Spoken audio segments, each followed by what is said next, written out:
wouldn't be an exaggeration to say that Mario Kart is one of the most well-known and beloved series of all time. From Mario Kart 64 to Mario Kart 8 Deluxe, chances are you've played at least one Mario Kart game in your life. But did you know about the original Mario Kart game that was a 2D racer on the Super Nintendo? I mean, you probably do. Most people do. It's not exactly a hidden gem. The question I seek to answer today is it even a gem? On the one hand, just because a game is old doesn't mean it's bad, but on the other hand, just because it's part of a legacy series or the OG doesn't mean that it's good either. So I thought it'd be fun to take a look at Super Mario Kart today. Get ready, Peanut?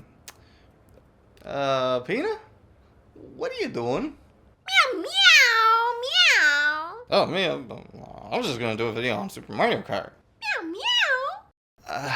I know. Look, I'm gonna do those videos. But those are going to be big videos that are going to take me a long time to do. So I just wanted to do something a little lighthearted and fun before getting back into the deep big stuff. You know what I'm saying? Meow, meow, meow. Meow, meow, meow, meow. No, I promise. That is not going to happen. I'm going to do the videos. I'm just going to do this first. Meow. Super Mario Kart released on the Super Nintendo the year I was born, 1992. I'm old. The game was a revolution at the time, using Mode 7 to create the illusion of a 3D space. Don't worry, I'm not about to Did You Know Super Mario Bros. 2 Doki Doki Panic this video. Y'all know what Mode 7 is? Moving on. There's no doubt that the novelty alone of Mode 7 made Super Mario Kart an attractive game at the time, and truth be told, it doesn't look bad even today. I guess that's the advantage of using decent 16-bit sprites over ugly 32-bit polygons. The graphics hold up well enough, but what about the gameplay? Super Mario Kart is an interesting animal because it set up some of the foundation of the series, yet also is a bit of a black sheep. Just like the other games, single player is composed of CC modes, which are broken up into circuits. However, each race has 5 laps. Valve. Oh yeah, 5. It sounds like a lot, but each track is much smaller than the tracks found in later entries of the series, so 5 laps is actually a pretty good number. Instead of floating question marks, the item boxes are represented by flat sprites on the ground, and you typically will only get 1 power-up per lap due to their sparse placement on the track. That may not sound like the biggest difference in the world from other Mario Kart games, but here's what you may not realize about this Mario Kart game. The game's freaking hard. In most Mario Kart games, particularly when you're playing single player, falling back towards last place is not that big of a deal because if you don't have one already, an item box is bound to be just around the corner and you'll be able to use that to catapult yourself up to the front, either by shrinking everyone down with lightning or crashing through everyone with the blue shell or rocketing through as a bullet bill. In Super Mario Kart, while you can technically get the superstar to help recover from a bad spot, due to the nature of the characters and the tracks, you're going to need to develop some good driving skills if you want to win. Period. No exceptions. Just like with other games, rubber banding is present, but it is so much more intricate here. In the other games, the characters simply drive faster than what should be possible to prevent you from getting a good lead. In this game, you get a little Pac-Man action. You see, in Pac-Man, all the ghosts are attempting to get into a specific position in relation to where Pac-Man is. All 4 ghosts are not necessarily programmed with the goal of touching Pac-Man directly. Similarly, each character is assigned to come in a specific place depending on which character you choose. So for example, if you choose Mario, then you can think of Donkey Kong Jr. as your rival. He is the character that is going to beat you if you come in second, and if you come in first, then he's going to come in second. Peach is going to come in third, and Yoshi is going to come in fourth. The only way to alter this is to get a hit on your rival right before crossing the finish line so that another character finishes before them. If you can create a situation where, as Mario, DK Jr. ends up with less points than Peach, Peach will become your rival thereafter, and DK Jr. will start coming in third place. This alone makes the game more challenging because you're always battling a rival who will always be ready to overtake you. Coming in second place can be difficult to recover from, but coming in third or fourth can be a straight up death sentence if you're trying to get the gold trophy. But it's not just the characters that are more difficult, it's also the tracks and the handling of the kart that add to the challenge. The Mario Kart series is one of the easiest to maneuver your kart in and drift in. The controls are typically tight and simple. In this game, even just nudging the control pad a little bit makes your character feel like it's sliding across the track. The car feels very slippery. You're also not going to be making any regular turns at full speed successfully. You will always need to be either taking your finger off the gas button or drifting. And drifting is much more difficult to pull off here than in the rest of the series, due to the slipperiness of the kart. Speaking of the gas button, I was a little disappointed by the controls of this game. See, I was very excited to play this game on Nintendo Switch Online because that meant I was going to get to play it with Nintendo's perfect replica of their original Super Nintendo controller. I'm a weird guy. I don't care about using original hardware, but I get a hard-on for using the original controller the game was intended for. One thing I've always loved about first-party Nintendo games on Nintendo consoles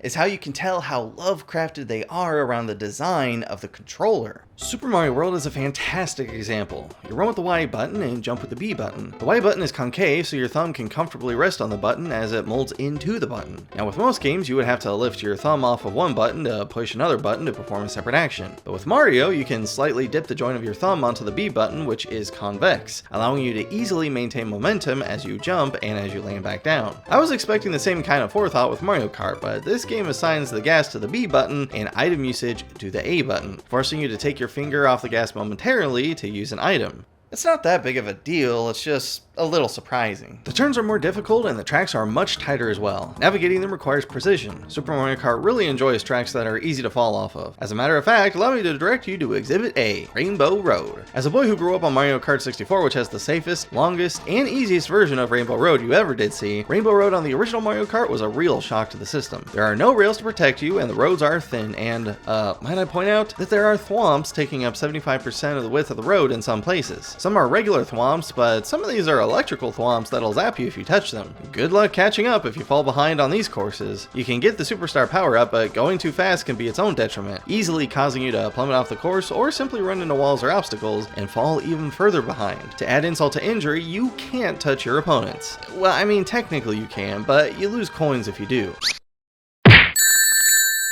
Yes, you may have noticed coins lying on the ground. Mario Kart 8 brought back coins, but for the majority of the series, coins were not present, except possibly in the mobile games. I don't know, I haven't played those. Coins increase your speed slightly, so losing them really sucks. But what's worse is if you touch your opponent after you've lost your coins. You spin out as if you've been hit by a shell.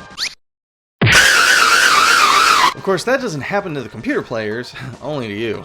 If you want to win a Super Mario Kart, you're going to need to get good at navigating courses and not touching your opponents. All that being said, I would consider Super Mario Kart to be a lot like other games of the era. Simple yet difficult, and very rewarding if you put the work in. Learning how to play Super Mario Kart is easy, but actually beating it is a different story. In addition to all else I've mentioned, it also happens to be the only Mario Kart game, as far as I know, again, mobile games, haven't played them, that actually game overs you. There are other entries which force you to repeat a course in single player if you place below 4th place in a race, but in Super Mario Kart you got a life system like any platformer of that generation. Once you run out of lives, it's game over. Prepare to start the circuit over again from the beginning. Playing through 50 and 100cc, you don't have to worry about this too much, but once you hit 150cc, that's when things get really tough. Because sometimes you realize that you're not even going to be able to finish a race in 2nd place. Sometimes you realize that you're going to finish in 3rd or 4th, and when you crunch the numbers, you figure out that you're not going to be able to get a gold trophy if that happens. Maybe there was a previous race that was really difficult and you chose to allow yourself to finish in 2nd place already. At times like these, the most viable strategy is to finish below 4th so that you'll restart the race and get another chance at 1st place. But you can only do that so many times before you run out of lives altogether. 150cc has got that old school difficulty your dad talked about from when he was a kid. If you're new to the game, you're gonna lose. You're gonna game over or get less than gold at the end of the circuit. And you're gonna play again and again and again. But just like with all those old school games that make you want to throw your controller 20 minutes in, you're gonna keep coming back for more and forcing yourself to get better. Because despite its age, despite its graphical limitations, underneath it all, Super Mario Kart is a genuinely good game. It may not be the Mario Kart you're gonna break out at the parties. You can't even have more than 2 people play at the same time. But if you're looking for a good Super Nintendo single player experience, as crazy as that sounds for a game from a series primarily known for its multiplayer, this game stands tall with the best of them. Also, you get to play as Donkey Kong Jr. this game, which is freaking awesome because I don't think they ever brought him back in the series. That alone makes this game worth playing.